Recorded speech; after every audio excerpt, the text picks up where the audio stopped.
melihat dari data pantauan di pasar-pasar utama BPS, untuk dalam proksi kita menghitung angka inflasinya di semua kota di di Provinsi Aceh termasuk Banda Aceh sendiri.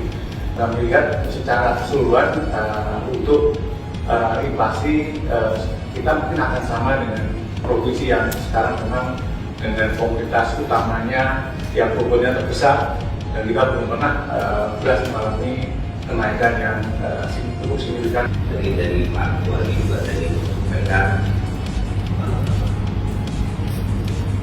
kita jaga sampai ada penyimpangan.